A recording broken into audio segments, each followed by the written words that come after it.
Rule 42. All persons more than a mile high must leave the court immediately.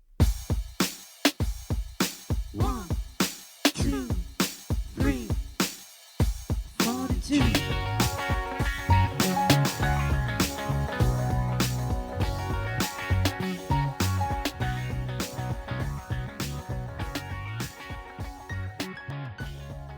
I have 7. A 22-year-old, an 18-year-old, a 17-year-old, a 13-year-old, a 10-year-old, a 5-year-old, and a 2-year-old. Man, is it? I think that's 7. How can you do that when you're 12? Thank you. Wild. Oh, my father was from 7. My mother was from 10. So See, that's the older, the woman that raised me, she was one of 9. Yeah. My mom was one of, they were actually 13, but I think 11 survived. Mm-hmm. Got it.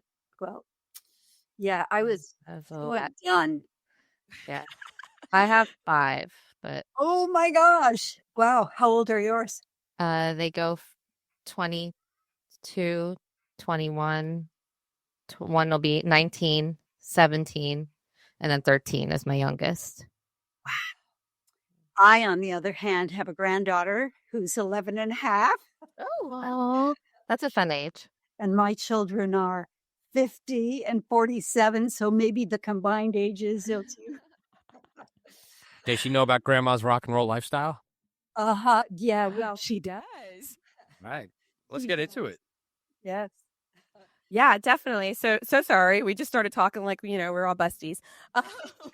So welcome to Rule 42. I am Audrey. I'm Jen. Nice to meet you. And that's our boy Tommy in the corner. He'll chime in every now and then. Or if you have any questions, just ask him. But Joyce, I'm super excited to talk to you because I was actually raised by baby boomers. Oh. And I know that there was this whole, it wasn't just a saying, it was a lifestyle. Sex, drugs, and rock and roll. That was just how life existed at that time. So I know that that's how you start your story. So let's start off with your evolution of a baby boomer, life beyond sex, drugs, and rock and roll. And let's start with the sex, drugs, and rock and roll. Okay. I'm down with that. You want to know what your granddaughter knows because I know it's not in the book. Yeah, well, she doesn't know all the grimy details. She's 11. I hope she would know. So maybe the parents, your kids. Right. And just FYI, my children have not read the book by their own choice. Really? Okay. I have actually given them copies. Last year for Mother's Day, I gave each of them a copy of the book. It was wrapped in some wrapping paper from our head shop. We owned a record store / head shop when they were growing up. So, What is a head shop? Is that what a record store was referred to as? no, that's where That's neat. They're out of here, really? roach clips and yeah. Uh-huh. Oh, so it's like a dispensary with records. Yeah, there you go. Tag dispensary was the thing. Right. So, yeah. And so they grew up behind the counter playing retail with bongs. So, that wholesome upbringing in the Midwest in Indiana. And their dad and I had met in college, and we married when we were sophomores in college. And right in the middle of the school year, we really loved John Lennon and Yoko Ono. I don't know if you guys know who. Yes. Oh, yeah. And then we named our store Wonderwall after a George Harrison album and movie, which was very psychedelic. And then so it was a record store and a head shop. And at one point, he and I decided we wanted to become performers in bands. He had been a music minor in college, and he played piano, and I was a singer. And so I joined a band that was 4 women and 1 guy. We opened for the Go-Go's. We opened for Meatloaf. And we had a music video on MTV that to a song I wrote on the show. That is so cool. Cool. It was super cool. And this the music video was on a show called The Basement Tapes, which was kind of a precursor to the competition shows that are on TV now. People around the country could phone in and vote for their favorite band. And, but we were all unknown bands. And back in the day, there was no internet. So there was no way to self-promote your band. So everybody wanted to be on this show. And, there was no digital recording. We had to spend $10,000 to record the music in a recording studio. We had to spend another $10,000 to shoot the music video because there were no cell phones. So I would just like to point out, what year is this? In the 80s. So the equivalent of that today is insane. Yeah, right. Yeah. God bless you for being able to do that. My husband, who was my husband at the time. What, Jen? I've heard that saying before. I love it. Not only I love that. but it's efficient. It's less contentious than my ex, right? Because he and I get along really well. So anyway, he had inherited money. So let's be truthful. It's not like we saved that up. And we just used it on stuff like a van for the band and recording. And yeah. So I mean, it was your dream at the time. So that's what you were building. You were building your dream. Yep. And what was the band's name? And what was the song name? Well, the very first band I was in was called Lip Service. That was the one with all the chicks. And we would play in bars. And when guys would come up and ask for autographs, we'd sign their napkin and blot our lipstick on their neck. Love it. This little lip service, baby. I love that. And then the next band was called The Obvious because we changed personnel. And our slogan was, don't overlook the obvious. And then our last band was Abstractions. So the music video is actually under my name on YouTube. So I love that. Now we're going to all have to go find know we're going on YouTube. So you can put it in your show notes. Yes, which will absolutely, Tommy will take care of that. It's a super fun song. I wrote it in the shower in 10 minutes. I wrote it vocally. And I wanted to write a nonsense lyric, like, I don't know if you've heard either of these songs, do-do-do-do-da-da-da by the Police or do Run Run by the Ronettes. Yeah. So I wrote a song called Wah Wah. Oh, And so now here's how we segue into sex. The Wah Wah song was written about my boyfriend at the time. So are you following this? So I, about 10 years into the marriage, I decided that I wanted to date because I had married the first guy I ever slept with. And I suddenly just thought, I got curious. And so I checked a book out of the library called Open Marriage. And then after I read it, I asked my husband if he wanted to read it or if he'd like a book report.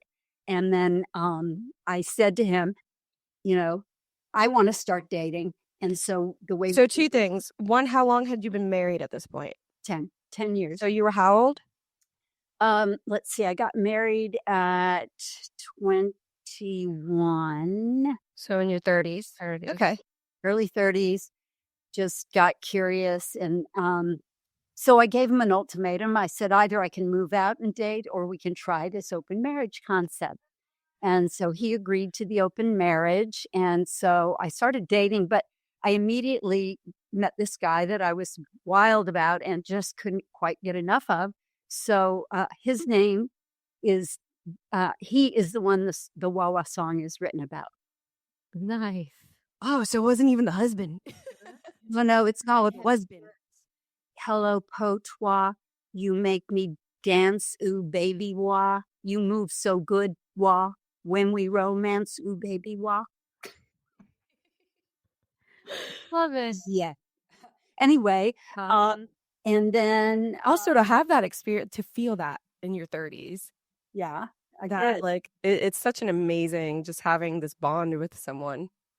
And I think it's very important for people to realize as we get older and we mature, dynamics in our life changed. The things that were priorities 10 years ago just aren't anymore. And it doesn't mean that you're a bad person or you don't love your life or anything. It's just the evolution of life. Exactly. And in fact, you said that really well, because it wasn't as if I didn't love my husband. I was wild about him. It wasn't that I thought he, wasn't a great lover. He was a wonderful lover. But I just was curious. I don't know. Yeah, there's so much out there that explore and see. And it's like they say, just because you're on a steady diet doesn't mean you can't still look at the menu. Yes, I love that. Nice. But, what I've learned in my current marriage is just because you are looking at the menu doesn't mean you need to order anything. Order in the entrees, So, well, this current husband and I actually just had this massive celebration last week of our 27th date anniversary. So 27 years ago, we had our first date. And a week ago, last week, we were in West Hollywood in this luxury king suite with this phenomenal meal and, a walk through the Pacific Design Center, looking at all these art objects and having a great time. And we just returned from what we called 100 years of life and love.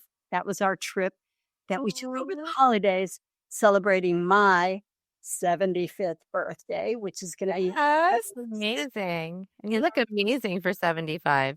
And then our 25th anniversary, which was last. So that is amazing. And it's so funny because people nowadays, they don't even stay together. Yeah. Right. So how do you, like everything in life, you go on this journey and you're like super into it and really going and rolling with it in that moment. And then when did it start to become something that was like, this is not the life that I want for me anymore? Well, once I made that decision that I wanted to date and I met the hot guy, I just couldn't quite get enough of him. So I moved him into our house, but only for the last 6 years of the marriage. So only not a while, 6 years. That's like longer than most people's relationships. Would they like walk by each other in the hallway and like smack each other? No, it was agreed, And at some point he had a girlfriend. My husband had a girlfriend also. Did she move in? Oh, yes. She was the bass player in the band.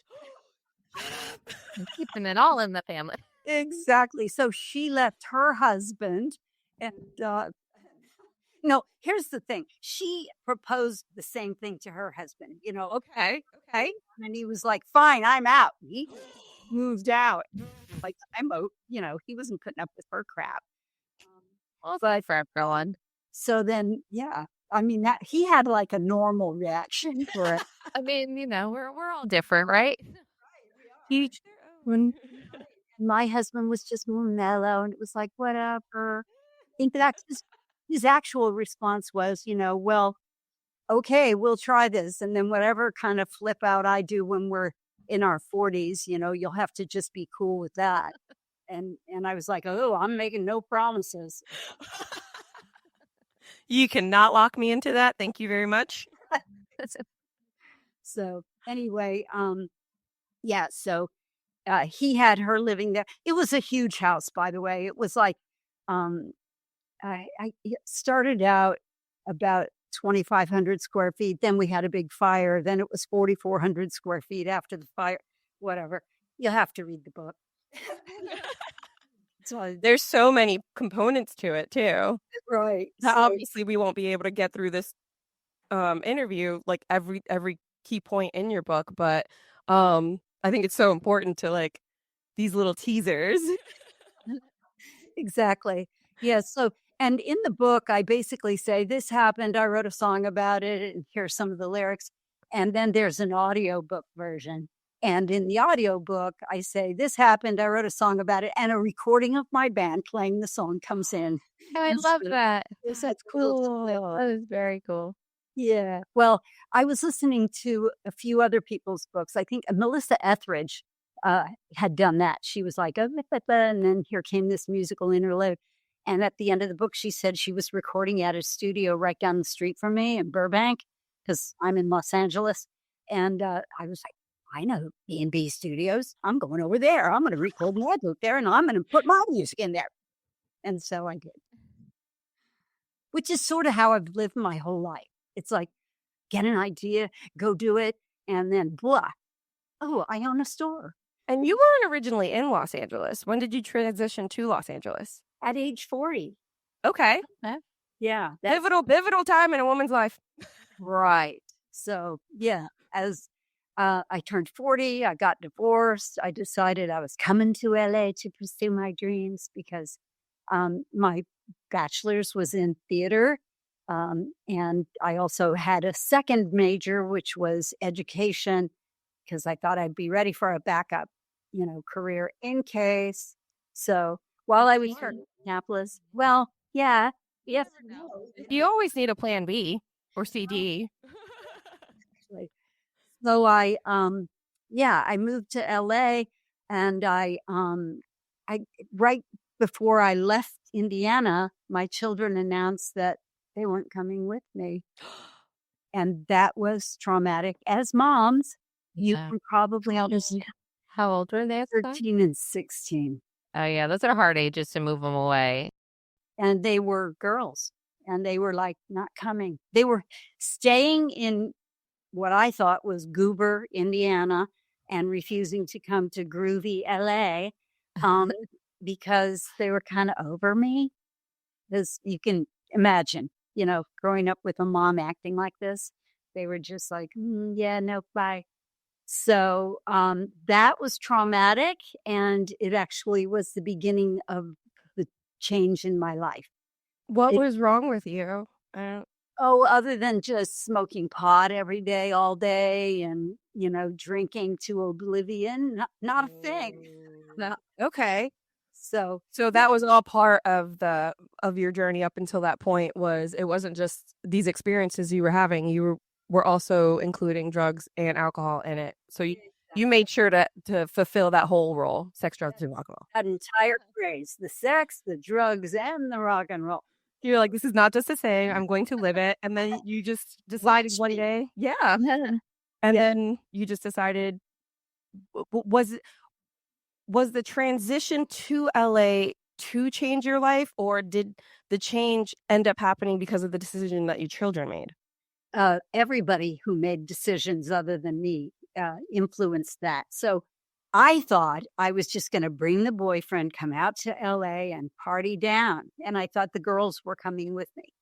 And when they said they were not, then I guess, the boyfriend started to backpedal, like, I'm not leaving Indiana. I mean, he loved being there, and he had no interest in, coming to Hollywood or anything like that.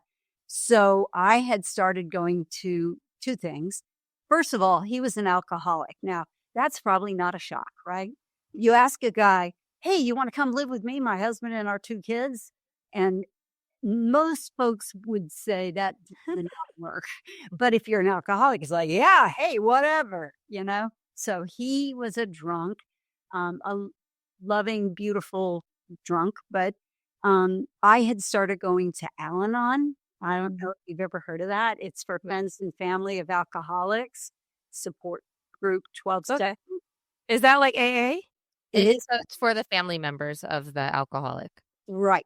Wait, so you were going to something that was geared towards the family members? Correct. Because Because she was a girlfriend of the alcoholic. So. But she had said that she had done the drugs and the alcohol too. So But if you feel like you have a problem, then it's not. So you didn't see yourself as having a problem at that point? No chance. Okay. No. I was just a party girl. It was just him. Everyone in the band, smoked and got high, and it was a way of life, wasn't it? Precisely. Yes, it was.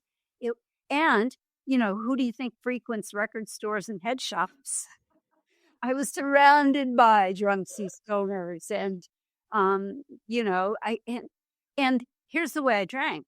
I was not a daily drinker. I never was arrested. I never got a DUI. Doesn't mean I didn't deserve one. I drove drunk all the time. It was bad. It was not a good thing. I would go to work and drink on the job. It was my store. So I would decide what I wanted to drink before I went to work, and I would come to work with beer or, screwdrivers or gin and tonic or whatever. And I would just be behind the counter sipping a cocktail while selling you your Led Zeppelin album or, because this was 73 to 83. Okay.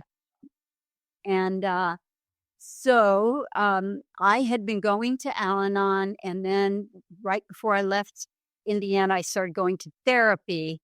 She's the one who kind of pointed out my alcoholism, not by saying it, but by saying, I want you to write the history of the relationship with your boyfriend. So I wrote it out, and then I went back, and she said, okay, now read it out loud.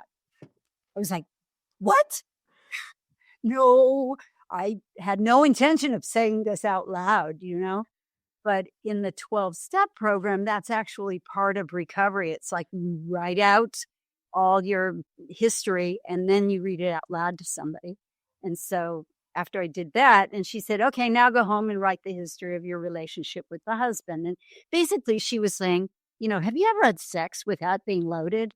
I was like, well, of course, but she just slowly was able to point out to me, oh, first of all, she said, the point of therapy is to get to the truth. And if you are going to drink and use, we will never get to the truth. So if you're going to be in therapy with me, I need you to commit not to drink or use between sessions. Well, no one had ever challenged me not to drink or use on a daily basis. In the 20 years that I'd been smoking and drinking, no one had ever challenged me. It was a lifestyle. Yeah. And so I didn't know I couldn't do it.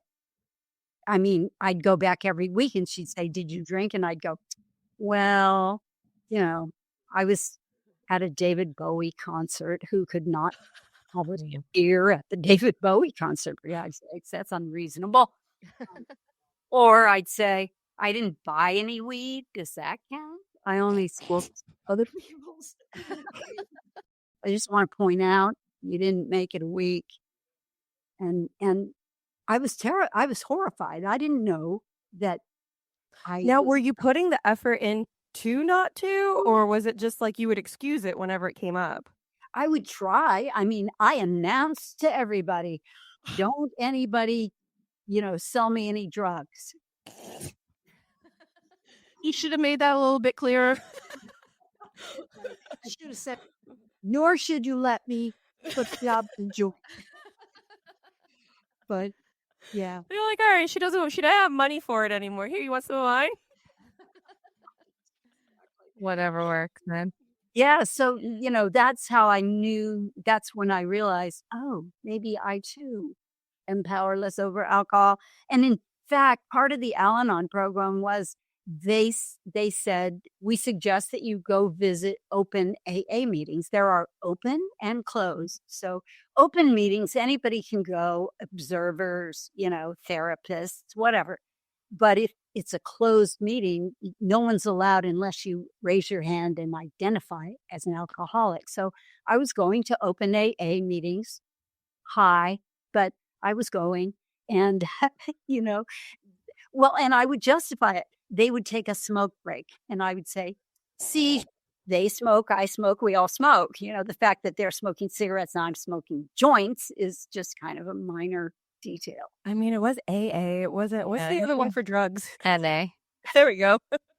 NA, there's MA. And today, I go to all. I still go to Al-Anon. I just celebrated 34 years of sobriety. Congratulations. That is amazing. That is. And the real kind, right? Not the one where you you go outside and smoke and everybody, hey, you want some? Right. Yeah. There is a thing out here, called California Sober. I just heard of it where people don't drink, but they still allow themselves to smoke marijuana because it's legal here. And it's called California Sober. That's what they seem to be calling it. Those kids, I tell you. Now, so so the therapy was occurring though still in Indiana. Correct. So had your children made the choice yet that they were not going with you?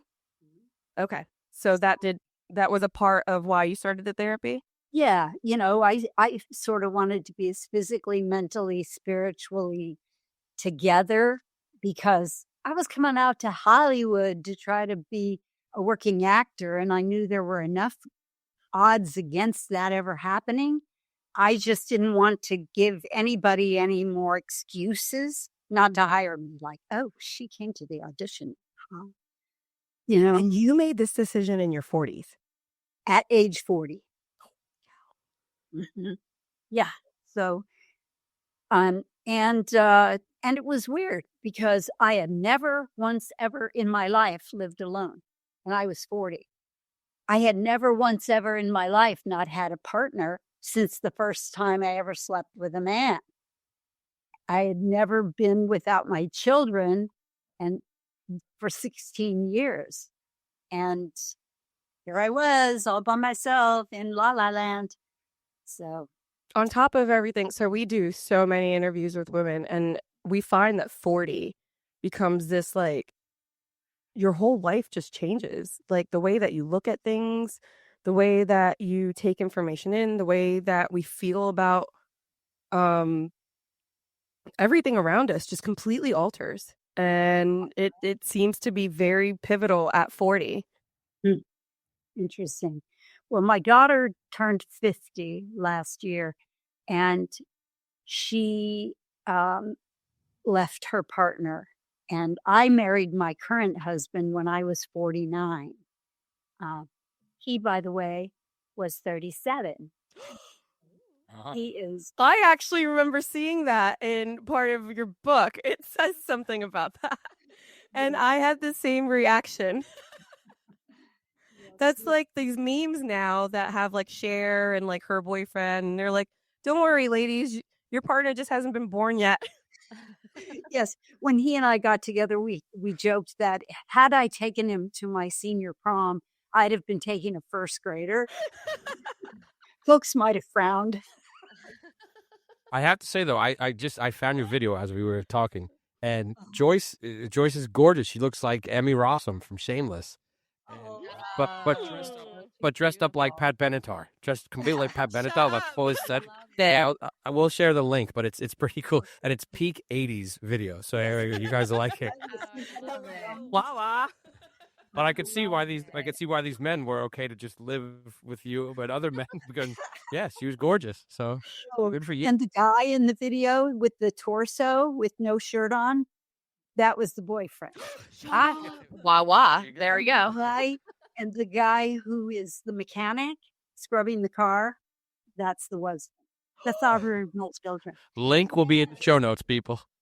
And there's a guy in the background playing a gold guitar. He currently and at the time is Meryl Streep's brother-in-law. So she came to our show. Oh my God. Did you see our band one time at a local club?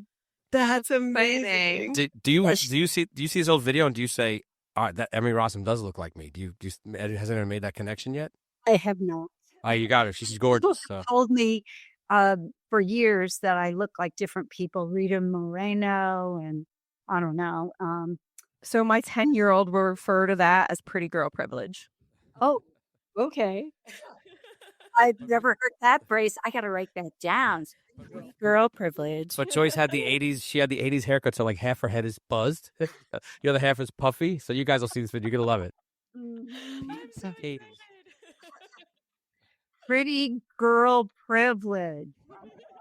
I got to ask my granddaughter about this, if she's hip. Mine is all about the Taylor Swift and, that she's definitely one of those. But so now you moved to LA. Right. And you're doing this during so you get a therapist out there, you're now going to meetings out there? No, you just No jumped in? therapist out here. She gives me all the information. I come out to LA and I go straight to meetings. I just start going to. I wasn't planning to stop drinking or using. What happened is right before I left LA, I went to a singles dance because by this time the boyfriend has made it very clear he is not coming along. So I'm at a singles dance, as one does, and we there's just this one guy in the room that everybody seemed to want to dance with. He wasn't a not drop dead gorgeous guy, nor was he the best dancer in the room, but there was just this attraction. And so I wanted to dance with him too. So after the dance, he asked me to go for coffee. And so we went out to some little Denny's kind of place. And over coffee, he said, "Well, the thing I love about my program," and I said, "What program?" And he goes, "Well, I'm sober in Alcoholics Anonymous 8 years or whatever." And then he kept talking. And I thought, that's what was attractive about him. He was maybe one of the only sober guys in the room. Everybody else was whooping it up and, getting crazy. And he was not. He was present. And it was so attractive. And so in that restaurant at that moment, I thought, I'm going to try to go get sober when I move to LA. I'm not going to look for a drug dealer. I didn't plan to stop drinking because I didn't see drinking as a problem. But So at the moment, you just saw the marijuana as a problem. yeah, that was it. I saw the weed as a problem. So you have this pivotal era in your life. You're 40. You've never been alone. You moved to a completely different state. That's very busy. And you're trying to do something that some people just never get through. And now you're 37 years, you said? Yeah. 34, 37. 34 years. 34 sober. Yeah. That is some strength. If no one has told you that, you are insanely strong because making the slightest changes is so difficult for people. You went through super major changes and you did not deviate from your path. Your children's choice to let you go did not make you go, okay, then I'm not going to go after this. Maybe this isn't what I want. No, you knew what you wanted and you continued. How is your relationship with your kids now? Well, my youngest daughter lives in Australia. She's been there for 10 years. Bit every now and again. And for sure, she's got a bunch of Australian phrases in her daily vernacular. But she got an MSW 2 years ago. And so she's a social worker working for the Red Cross in Australia. And she and her husband, who have been married over 20 years, and they are in the process of adopting a little girl. They've had her now for 4 years. She's 9. And that's where our 100 years of life and love trip was. We went to Australia. And so we did New Year's on the Sydney Harbor with the Opera House in the background. So we had New Year's before y'all did. Oh, so you had 2 New Years. Then we went from there to Tasmania and had an amazing trip to Tasmania. Then we went to Melbourne, Australia, and we got to see the March of the Penguins. And it's just a phenomenal thing to see. Just see little penguins. And they're only so big. They're tiny penguins. There are only a few places in the world where these tiny penguins actually live, but they come out of the water in droves and droves, and they've got these bleachers, and you have to be quiet, and nobody's allowed to use a cell phone because you can't have flashes or anything, and they just parade past you. And then while they're walking up the lane, people are allowed to take photo or video. So anyway, it was magical and wonderful. So that is amazing. But when did your relationship with your kids transition? She moved, that youngest one moved here when I was 3 years sober. So she Moved to LA. Yes, moved Okay. to LA and lived here up until college. So she went back to the 16. Midwest. So yes, she moved here when she was 16, and then she left and went back to the Midwest for college, but then came here to live and work after college. So you maintained a relationship with them. Oh yeah. I mean, they were like, "We'll talk to you every Sunday, but we're not moving." Yeah. No. Okay, so it's not like they cut you out of their life. Oh no, not at all. No, I was still very involved in their lives. It's just we weren't living together. And then the eldest one was 16, but she had skipped the second grade, so she went to college early, and she wanted to come to college out in LA or out in California, but she didn't get accepted anywhere, which was kind of weird because she was a gifted child and she was a cheerleader and she, had a lot going. She's bilingual. She could speak Spanish. It was weird, but she didn't get accepted at any of that That's strange. where she applied. Right. And so she went to college in the Midwest, and they would come out here for all the holidays and stuff like that. They weren't idiots. They totally wanted to come to California in the winter and crap like that. Just because they didn't want to live with me didn't mean they didn't want to, Have you ever had that conversation with them? Have you ever sat down and have they ever told you, Mom, you're such a different person now with all of these changes that you've made and that, they're proud of you? Yeah, they say it every year in their Mother's Day cards and stuff like that. Yeah. And so the eldest daughter moved out here after she graduated college. She actually moved out here to be a singer. It was so weird because she was always, she acted really judgmental of us and, how immature we were to be singing in a band. People would bring their parents for, career day, and their parents were accountants and stuff. And it's my mom and dad own this record store and we brought a guitar and sang a song that we helped her write. And so we're at her school singing this song, and she's like, oh my God.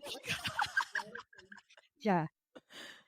She's Amazing, though. And then all of a sudden she's got this beautiful voice, and she's graduating college, and she was like, well, how long what did it take for you guys to record your first record? And I was like, It's in your blood. Yeah. And they learned from your mistakes because it was in her blood in terms of the musical and the artistic components. But she was like, I'll stick to this part, but yeah, no. So have the rest of it. Her degree was in marketing and, business. Good. No, but that's good. You have to learn how to promote yourself. Right. But then she moved out here to be a singer.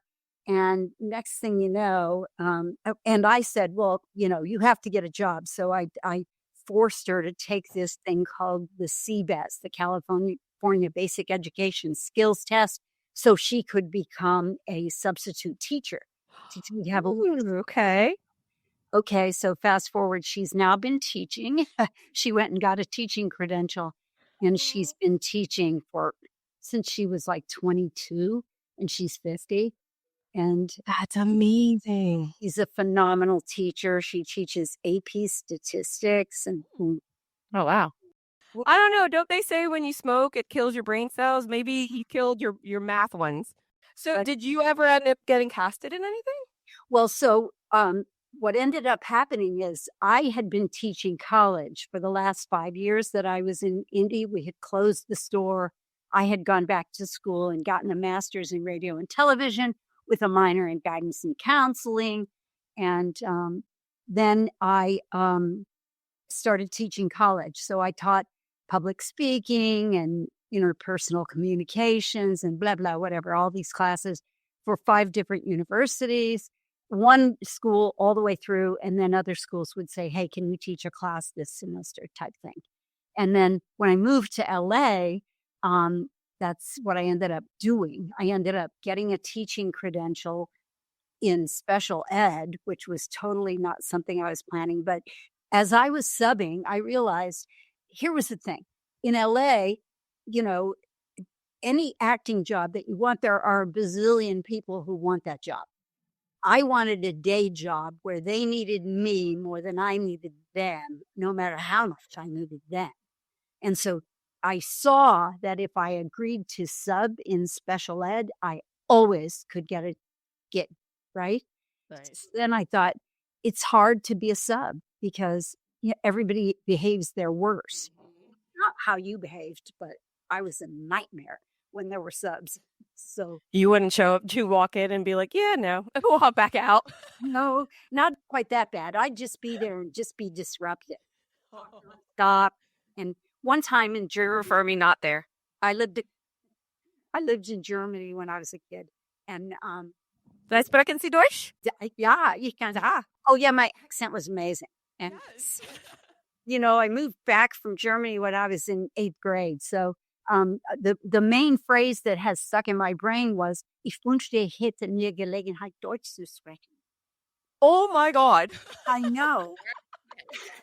But what it means is, I wish I had more opportunities to speak German. So if you say that to someone, they go ripping into it. And I'm like, oh no, that was it. As to what?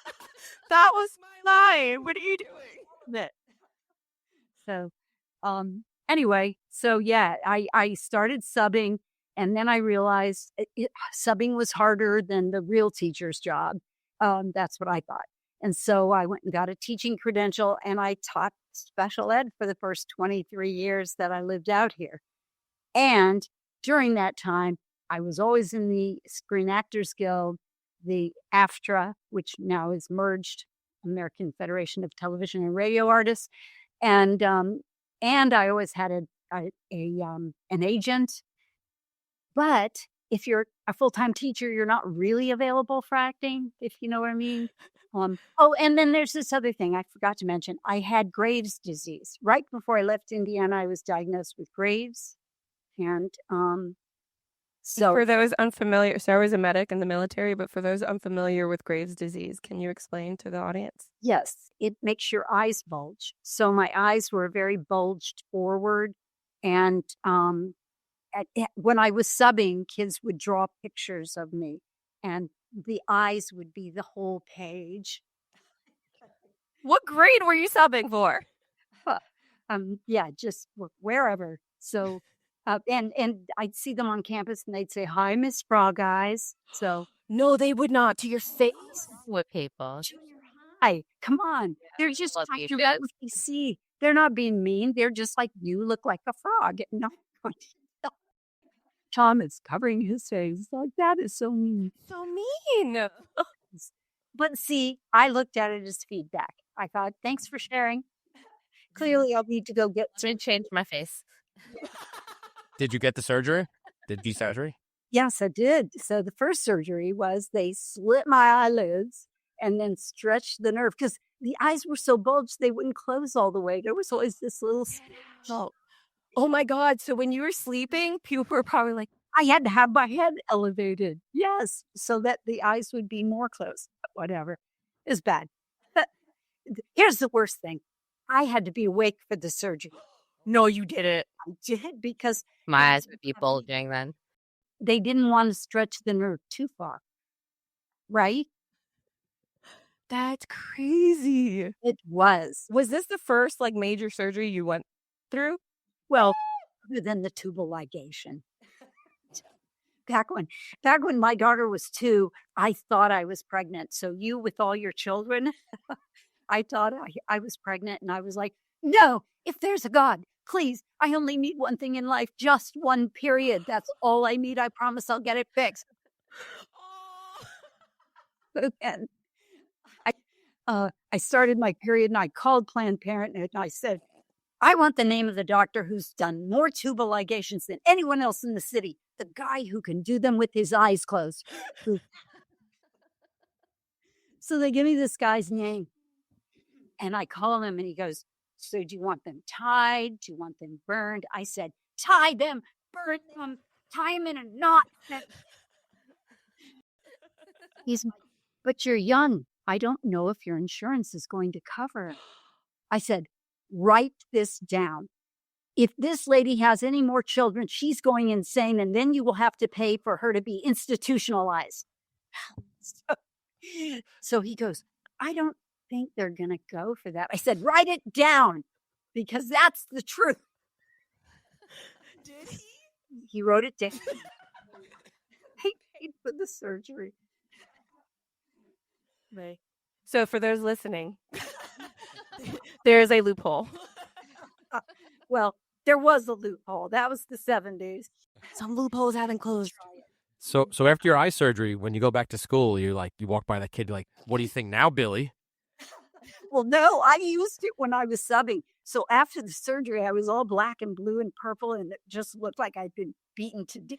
Right. And you went back to school? Oh yes, I went back to subbing with sunglasses, and the kids would be misbehaving, and I would go to their desk and I'd say, knock it off, or I'm going to take off my sunglasses and make you look at my eyes. Oh, no problem, miss. I would have, if when that kid walked by you in the hall, I would have just when he walked just past, I would have been like, ribbit. And maybe, here's a frog, Mom. That is awesome. Mom. She actually rivets. Yes, I think she's secretly a frog.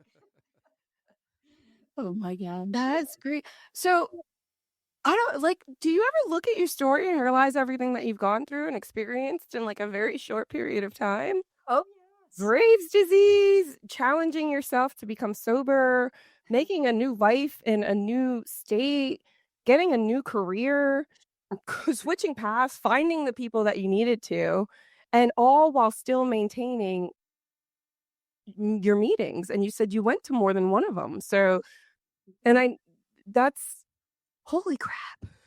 Well, some people can't do more than two things at a time. I know. Well, here's the thing. My nickname is Joyce, ENER, So, and I like the Energizer boosters. Funny. Right. So, yeah, every day is kind of insane. So I'm here with you guys. I was at a 7:00 phone call on my call time with my Al-Anon sponsor this morning. And then I showered, and then I got this all set up. Tonight, I'll be at a 5-hour rehearsal for a play I'm in. What is this? The play. And again, this is in the book because it's so interesting. It's called Bill W. and Dr. Bob. It's the story of the founding of Alcoholics Anonymous. And Awesome. I am cast as Ann Smith, who is Dr. Bob's wife. She's one of the founders of Al-Anon. Wow. And the director cast me in this show 2 years ago. And we ran for 17 weeks in North Hollywood. And then the show was closed for a couple of years. Well, he's bringing it back. And he cast me again. So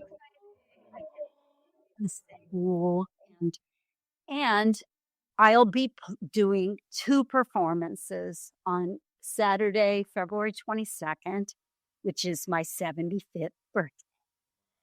That is amazing. My brother's flying out from Indiana to be here for the show. And he's my final surviving nuclear family member. And so that's super wonderful. And I have a friend from college who's flying out from Indiana to see the show. A bunch of women that I sponsor. I sponsor people in Al-Anon, Alcoholics Anonymous, and Marijuana Anonymous. And That's a bunch of them have already bought tickets to the show, and they're going to be coming to support me. So, and what you deserve, because again, normal people can't even function doing 2 things at once. That's a lot. How do you find it in your day to be able to do all of that?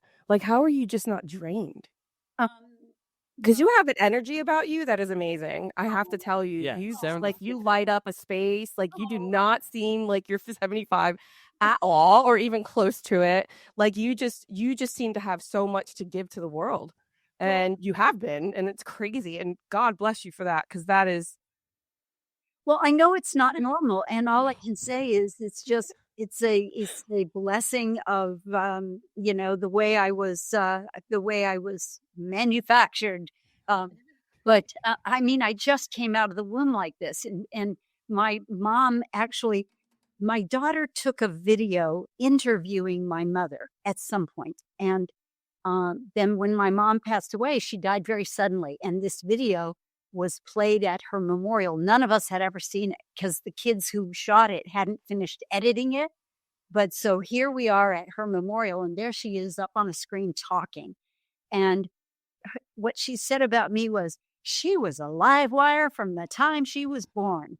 And, that's just, I don't know why I'm like this, but like yesterday morning, this is kind of typical. I was at a 7 a.m. AA meeting, and then I ran home and showered because they were doing work in my building and there wasn't going to be any hot water later in the day. And then I raced over to my church, which is a Unitarian Universalist church. I don't know if people know what that is, but three-no dogma. And I volunteer there every Tuesday at a houseless drop-in program. So I was there until 12:30. I came home and ate a quick lunch. Then I was on a Zoom with somebody I sponsored doing step work. Then I was at rehearsal from 3 until 7. And So who deals with the logistics of your calendar? I do. I check in with my husband. Oh, and I ran to the grocery in between. And, then, and my husband is super helpful. Like, That's so important. he put the laundry in last night, and he did the dishes, and Well, he's young. He has a lot of energy. He's what, 20 years younger than you? 12, only 12. But he teaches. He's retired from his day job, which was manufacturing, and he retired at 59 and a half, I guess. And so he teaches at Cal State Northridge. Well, it's amazing. You're at 75. You're living more than most 35-year-olds. And She did that before she was 40. Right. But it's crazy even right now. Right. I love that. Yeah, I don't know. And it's not as if I don't feel like I'm fully present for all of it. Do you know? If you don't drink and you don't do drugs, it's easier, certainly, to be effective and to be efficient. And it helps that I am not somebody who needs a ton of sleep. I can easily get by with like 6 hours of sleep. Do you have ADHD? I don't know. I've never been diagnosed. That's funny because I worked with a lot of, in fact, I still do, because I have a side hustle now where I teach reading to little kids. So I've got. Wait, you have a side hustle? All this On top of everything else she's doing. Because why not? As a into it. Yeah. Somebody at a meeting was like, hey, I'm a nanny and they want me to teach their kid to read. And I don't know how to teach anybody to read. If anybody was how to teach somebody to read, will you please see me after the meeting? I was like, I've done that. I know how to teach people to read. So yeah, I do that a couple of days a week. And I don't know why I brought that up, but it's a really fulfilling thing. You wanted to make sure we knew everything that you're juggling. We have to know all the hats, the ADHD. Oh, you said ADHD. Yes. That's it. Because the first time I met with the first girl, it was like 2 seconds into it. And I said to the parents, anybody got caffeine here? Your daughter has acute ADHD and we're going to need some caffeine before we can work. And they were like, what? It's counterintuitive, but I used to keep Cokes in my refrigerator at my classroom. And every once in a while you have to say, Tommy, Coke. And everybody be like, I want some Coke. No, we all need to have the Coke. Makes sense. I love that. That's a natural. That's Yeah. a natural way of treating it, which a lot of people deviate from. They don't know how to treat things naturally anymore. Right. And I think it's super important for our listeners to know with your memoir, what's the most important message you want your readers to get from it? Well, basically, that if you got something you want to do, go do it. That's the reason I released the memoir. It hasn't been a year yet since it's been out. And at my age, there just are too many folks I know who are either diagnosed with something critical or they just suddenly die. And about a year and a half ago, I thought, really, I got this book. I had started writing it 20 years ago, and I first had a 250-page draft. Then I took some online class, and it was 150 pages. But then I hadn't touched it in like 6 years. I actually pulled it out and created a one-woman show from it. So I performed that around LA and, sold out houses to 3 different theaters, 5 different shows, up until literally my last show was in February, with the pandemic shutting us down in March. And so but I hadn't touched it since then. And I thought, are you going to die with this book in a box under your bed? Mm-hmm. Get it out, finish it. If nobody reads it, who cares? At least get it out there. Yeah. And so, the reviews for the book read like being at my own memorial, because people are commenting on my life in those reviews, and they're saying so many nice things. And you don't get to hear the nice things that people say about you because you're dead. I like hearing nice things about me. It's important, and it's important for people to hear that too. Tell people the nice things before it's too late to tell them, because we all need it. We thrive off of it. I mean, it is the greatest feeling when you're walking down and someone goes, "Oh my God, I love that," and you're like, "Oh my God, I love your hair." It is a great thing to just, hey, if you like something about someone, tell them, show that appreciation, let them know, you made a difference in my life by being XYZ. Exactly. I commend you, because let me tell you, that is quite a journey to go through, and so many different experiences, and how your mind was able to like wrap around it, and for you to be able to bring yourself out of something that you recognized or that was shown to you as an issue, and to survive all of that. You're freaking awesome, Joyce. Thank you. Your memoir has a reason. Well, it's and it's not a guarantee. There are plenty of people who come to get sober and don't stick around, and the next thing you know, there's an announcement at a meeting. Oh, so and so's dead. It's a deadly disease. So they do announce that? Oh yeah, they'll say. I did not know that. Yeah. Well, are you surprised by how many people you have found you relatable? No, because I know it from having spoken at meetings. I've had the privilege and the honor of being asked to be a speaker at meetings. So I spoke at a meeting in a conference in Bali once, and spoken in meetings in Japan and wherever, Canada. Sometimes on Zoom, sometimes in person. The one in Bali was in person. And that's what made me think to write a book, because there are so many people who have come up to me after meetings over the years and said, "Oh my gosh, your story is so incredible. You should write a book."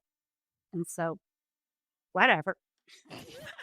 Much fun to say I'm all that, but you are a lot of what the world needs. Aw, that is the sweetest thing. Thank you. You're so welcome. I was, again, raised by baby boomers, so it's a little different, very different sort of baby boomer. They did the rock and roll stuff, or they were more the hippie types. So I have a lot of those pictures there with the long hair and all of that. But by the time they took me in, they were in their 50s, so it was a bit of a different upbringing. But wait, your parents had you in? I was adopted. Oh, wow. So I was 9, and extended family members took me in and adopted me. So, and they were in their 50s, and it was I was very blessed, very confused, but very blessed to have had the experiences that they provided for me in my life. So, Oh, I'm so glad that happened. but they were baby boomers, so I remember hearing all the history about how baby boomers became like what happened and what it was like, and the price of houses. Oh, yeah. We were just talking about that. I think I paid $32,500 or something for my first house. It was a tiny 800 square foot house on an acre of land. You might be able to do a down payment for that. Well, then I built my dream home across the driveway after an ice storm knocked out a tree. I was like, well, there's a good spot for a house. So we built this solar house. And that the con I love in the solar house in the 70s in Indiana. Is it still there? It is. Yeah, it's no longer solar. Had a fire. No, Oh yeah, that's right. it's all in the book. That is amazing. Yeah, I love your story. And for those that want to get in contact with you because you don't have enough on your plate. Well, yeah. I'm on all the social media. I'm Enter Joyce at on Instagram, and Joyce Fidler on Facebook, and Enter Joyce Nana on TikTok. And so You are amazing. I thank you for sharing your story with us. You really are an inspiration. you're adorable. Thank you. And for those that would like to see Miss Joyce's video from the 80s, it will be in the link below the episode that Tommy will provide. As long as I already watched it. I Googled it while we were talking. We know all the key characters now. Okay, but here's the thing. Don't forget to also, while you're on my YouTube page, look for the one that's more recent called Old People Humping. That was for a different little film project that I was in. You'll never guess what it's about. Oh my God, I love it. You are awesome. It's a really fun video. I love. Okay, Tommy, you have to put that one too. Got it. We'll link that as well. Thank you so much, Joyce, for joining us today and telling us your story and being such an amazing, pivotal part of so many people's lives and making so much change. And I am so happy for you that you were able to find the path out and were strong enough to stick to it. And thank you so much for opening up to us and for being vulnerable to the world so that, we all know we're all human. I appreciate it. You all are a delight. I appreciate it. Thank you so much. Take care.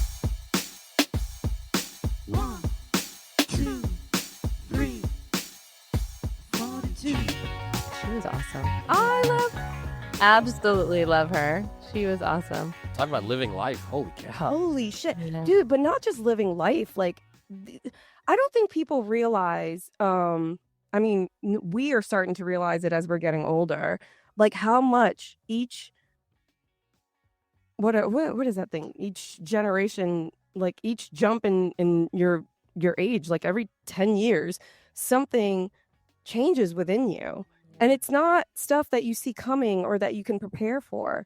So to see her to have there are plenty of people out there that do drugs and alcohol and never, ever, ever see a problem ever with it and function and they operate the way that they do.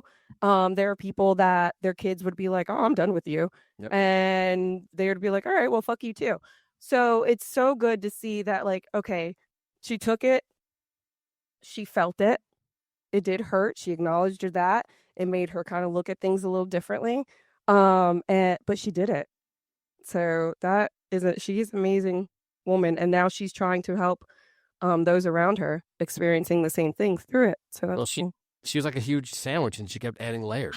Like, Yeah. and then this, and then I had Graves' disease, and I was like, oh, and by the way, I help teach little kids how to read now. On top, it's like, wait, and my show. And I'm a teacher. I didn't know. And I It is an music video. I still make videos, just in case you were older. Old people humping. So Oh, and I go to Bali. Speak there, why not?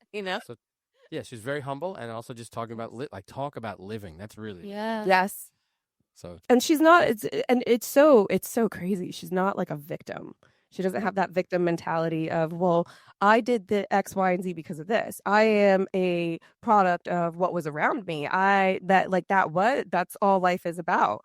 No, It's it's her choice. choices. Yeah, she was her choices. Choice is such a big theme in our shows. Yep. And it's power. It's her power, her decision, her choice. And she chose to live this life. And it's awesome. And I sent you guys the picture. She looks like Emmy Rossum. And Jen watched the video, but it's like so 80s. It's like so peak 80s. I love it. So I love that. and the dancing and everything. It's so She's beautiful. Oh, look at that jawline too. Absolutely beautiful.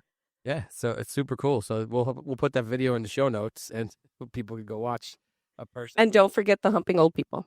Old people humping. Old people. They got to hump.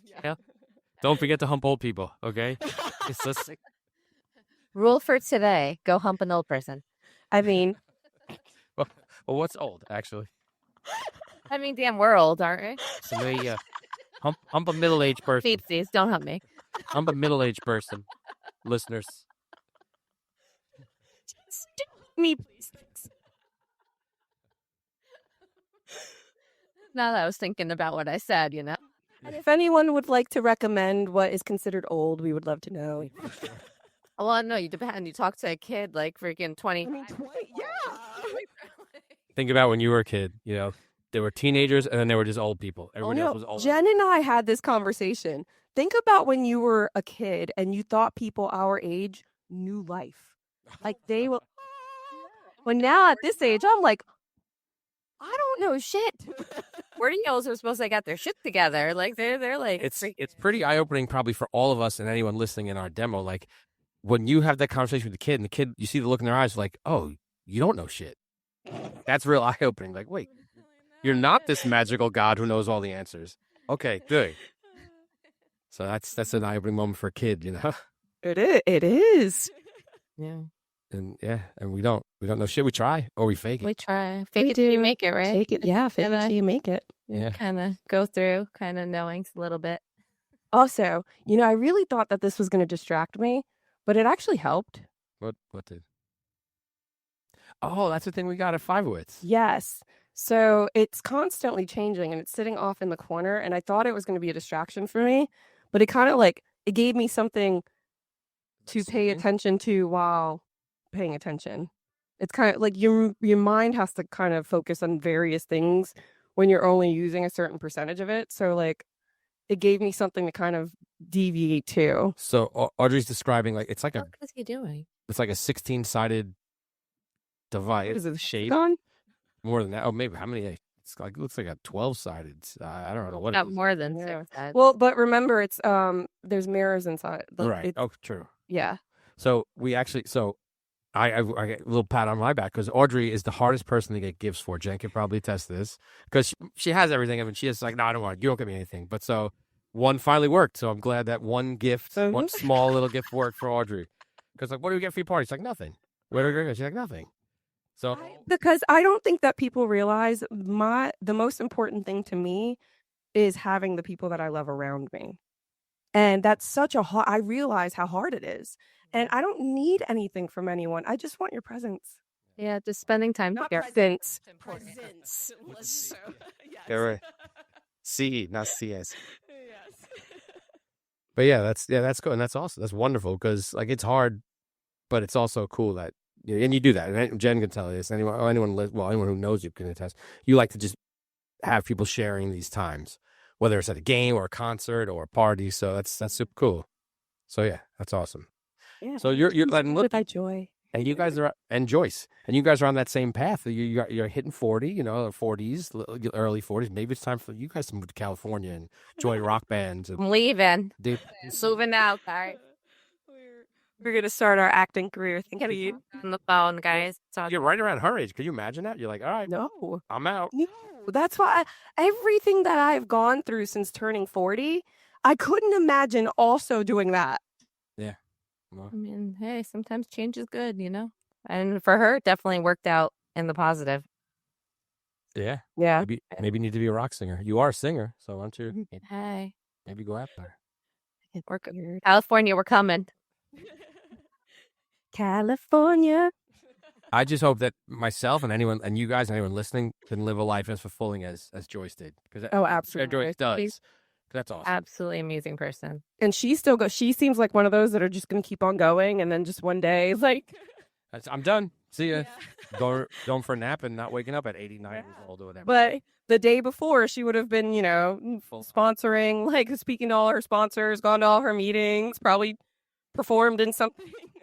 Well, I was glad we got to hear her story and meet her because it was super. Definitely. Yeah. Yeah. Super, super cool. Agreed. So And that's it's probably really that's probably the first guest who was like of our parents' age or generation that we've had on. It was cool because she was really fucking cool. Yeah. So Yeah. that was awesome. We think of our parents. Yeah, I think We love our baby boomers. I think my dad, it's cool, but like he's like he'll play golf with it, and he's like, all right, I'm going for a nap. That's it. My mom was cool, like back in the day.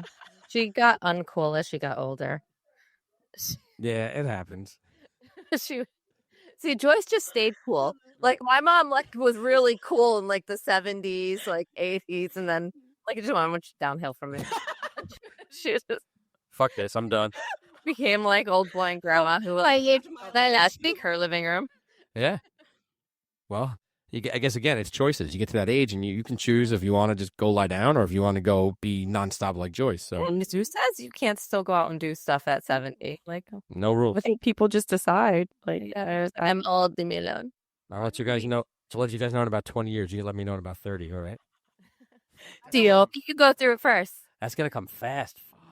And you're almost 70. What are you doing? Come on. Hold on a minute. I got 20 years. Back off. It's like a whole generation. we got to plan it, though. We're going to blink, and it's going to be gone. Yeah. Throwing your life away, not Your doing life. nothing. Come on. Yeah. Hey, you're right. Fuck you guys both. Great plug. Thanks, Dad. Yeah. Fuck right off. Excellent job. Thanks, Joyce. Thanks, ladies. That was great. Thanks, Inner Joyce. 1, 2, 3, 42. Rule 42 is hosted by Audrey Cruz and Jen Burke. It is produced and edited by Tom Smith. The opening song is Rule 42 by Eddie Carr.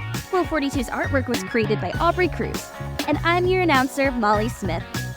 Thank you for listening to Rule 42. We hope you enjoyed the show. New episodes premiere every Thursday on all podcast platforms. Please subscribe, share the show, and leave us a 5-star review on Apple.